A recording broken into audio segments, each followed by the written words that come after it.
মায়া এমন একটা জিনিস যেটা না চাইতেই জন্ম নেয়। মায়া হয়তো ভালোবাসা থেকেও গভীর, কারণ ভালোবাসা ভাঙলে মানুষ রাগ করে, আর মায়া ভাঙলে মানুষ চুপচাপ কাঁদে।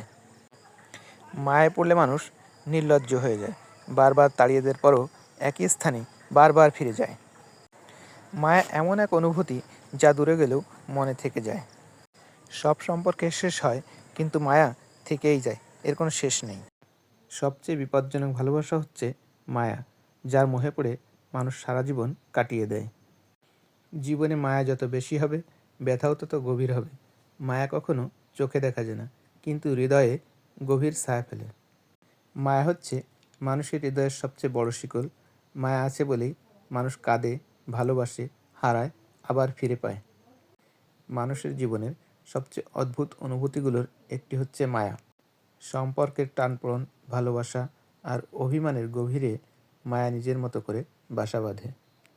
মায়া কখনো হাসায়, কখনো কাঁদায়, আবার কখনো নিঃশব্দে চোখ ভিজিয়ে দেয়। এই মায়ার টানই মানুষকে জীবনের সবচেয়ে কাছের অনুভূতির সাথে যুক্ত করে রাখে। মায়া মানে সব ছেড়েও কিছু না ছাড়তে পারা। যে মানুষ মায়া ছাড়তে পারে, সেই সত্যিকারের মুক্ত মানুষ।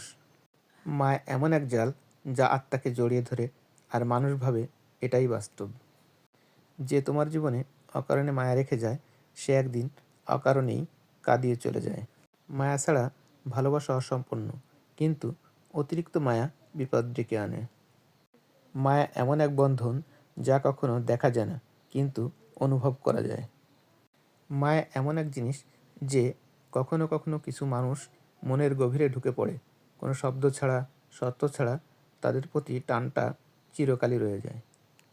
মায়া যত গভীর, বিচ্ছেদ তত বেশি যন্ত্রণাদায়ক। এই সংসার মায়ার মঞ্চ, এখানে প্রতিটি চরিত্রই ক্ষণস্থায়ী। মায়া নেই এমন মানুষ পৃথিবীতে খুঁজে পাওয়া যাবে না। যে তোমার জীবনে অকারণে মায়া রেখে যায়, সে একদিন অকারণেই কাঁদিয়ে চলে যায়।